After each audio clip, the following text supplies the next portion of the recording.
All right, good morning. Time to go back to Coach Conley's Corner here. We'll be doing this throughout the season. Our Buckeye analyst, Coach Bill Conley, is going to join us here as we give you kind of an online, a more in-depth breakdown of what we saw from the Buckeyes the week before and what we're going to see the week ahead. So let's start with last week, Bill. Okay. All right, Oregon State, I think you saw what you thought you might see offensively. The Buckeyes were explosive, 11 touchdowns in the game, one of them on the defensive side.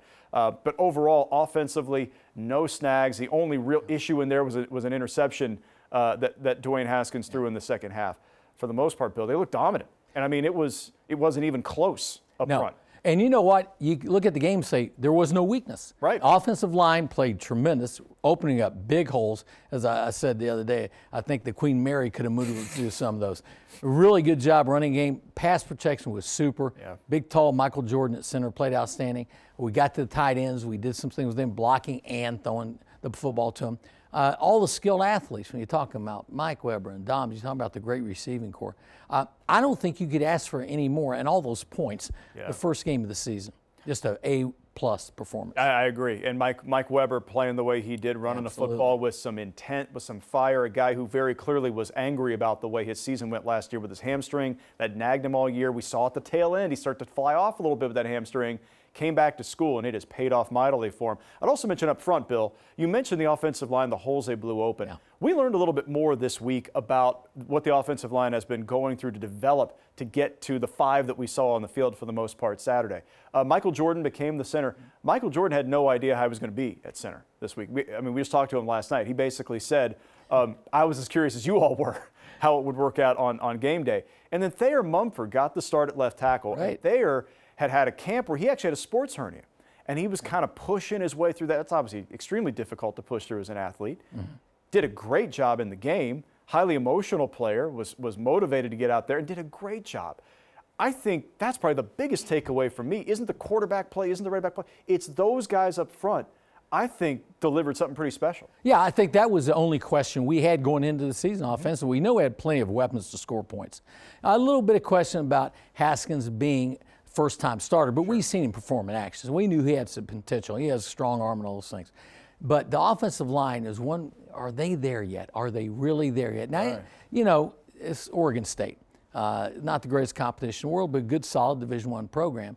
And the way that they just simply controlled the line of scrimmage, and it's always, you talk about, it's great when you got a guy that is enthusiastic, shows a lot of energy on the offensive line. No doubt. Because that's tough business up there. Absolutely. It's difficult, and to keep guys motivated in the third and fourth quarter when you're a big guy and you're tired and the pace of play is getting after you. They did a really nice job the first week. I thought the pace was excellent as well. Another note on the Buckeye offense, we were always curious about tight end, right? This offseason, how I was going to play. So we didn't see a lot of tight end development, but we saw a lot of tight ends play. So we saw Jeremy Ruckert out there, the true freshman, play a little bit. What was your impression of that position group as a whole? Obviously, none of them were superstars in the game, but what was your thought about them as a group? Maybe Rashad Berry catching the touchdown? Yeah, and I think solid. I think we have to say solid early in the season. But I really, especially a couple times on Mike Weber's runs, the tight end was the lead blocker. He did an excellent job of covering up the defender and allowing him break. You know, we had 83 plays on offense this past week. That's a lot of plays. That's a lot. And tight ends were a very important part of that offense. That's how you get to 721 yards of offense. You got to have 83 plays to do it.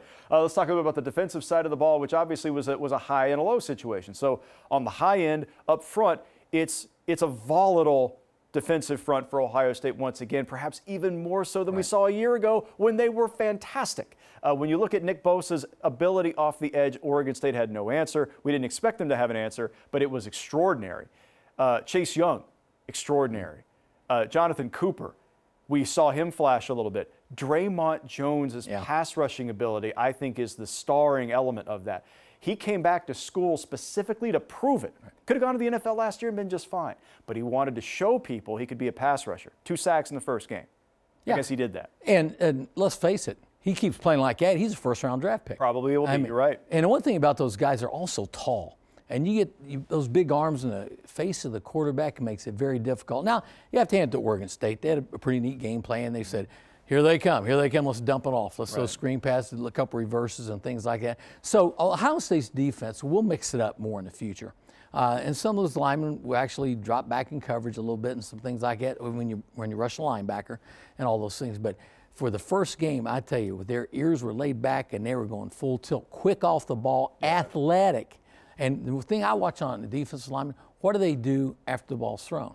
And they were for the most part, they were turning around and busting their butt to the ball. Yeah, I think athletically, you could say that about all three levels of defense. Yeah. I think the curiosity was positioning, especially at the second level and in the third level where you had two guys who hadn't played a lot of football, had to start for necessity. Jordan Fuller wasn't available last week, so both those guys got thrown into the fire a little bit, and there were moments where they got burned.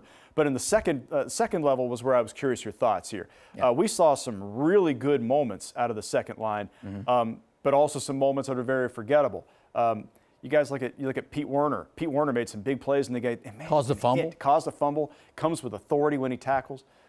Baron Browning had some moments in the game. But they're also dealing with a lot of injuries there. They got to figure out, when Tough Borland's going to get back full time. How do you think they did it overall? I think as the game went on, they got better. I think the injury situation, along with the first time playing together as a unit in a game situation, that's true with the secondary, largely because of what you said with Fuller. The thing they've got to remember is that you have got to be great support linebackers on outside plays, outside runs. That means screen passes too. So we got to scrape and get out there. Our leverage on the football has got to get much better. Yeah. The corners got to come and contain the thing. The safeties fill through the alley, and the linebackers scrape to the action. Before we get to Rutgers and the opponent this week, this was the week that Urban Meyer returned to practice. He came back on Tuesday, so the last couple of days he's been business as usual. I mean, business to the field. He was obviously in the office on Monday, but there was no practice on Monday. So on the field Tuesday, Wednesday. The players didn't make a big deal about it, to us anyway. How big a deal do you think it was really to have him back? I think in their subconscious it was huge. Now, let's face it, Ryan Day was one of the stars of the whole week because he got that team prepared every day, and he did it in a class manner, didn't want any credit on himself, complete team guy. But now Urban's back. The man's back. And just having him there on the sideline, first of all, the kids know I got to play at a good tempo because he's really tough on them on practice if they don't play well. No. And also, he's a guy who gets some confidence now that, hey, everything's solid now. Yeah, it feels more like a season. It feels more like normal, and you would expect the performance maybe to reflect that. So let's show everybody what Rutgers looks like here, Coach. Take a look at this coming into the game here. Hey, 1-0. Hey, Rutgers is 1-0. They beat Texas State last week 35-7. I thought they looked pretty good on defense. Texas State only managed 169 yards. Right. Offensively, Art Sitkowski is the name to remember. He is a true freshman. He is a native of New Jersey. He was a 4-star rated quarterback out of high school, played at IMG Academy. He'd originally committed to Miami. That's a big-time deal. But late, the tug of the heartstrings, playing for the home guys. Chris Ash, to his credit, former Buckeye assistant, goes down and gets Art Sitkowski, and he starts him as a true freshman. And here's what he did, Bill. 20-29, 205 yards, and a touchdown. Go on. Now, we left off the part where he threw a few interceptions. 3. But we saw signs, Bill. There's potentially some future there with Art Sitkowski. Yeah, they're building their future on him because, they have not had very much success against Ohio State, and they've only won 4 games total last year. Right. But he's a guy that is an athletic quarterback, but also a very good thrower. And, his total production was good for their offense. That's better than they've done lately. So as long as he stays healthy and their offensive line gets better, here's the thing where they're going to run into some trouble when they go up against the tougher teams like Ohio State up front because their offensive line is relatively young. They do have a great tight end, Jerome Washington. He's an NFL prospect. So if they can get the ball to him, I know they'll try for sure.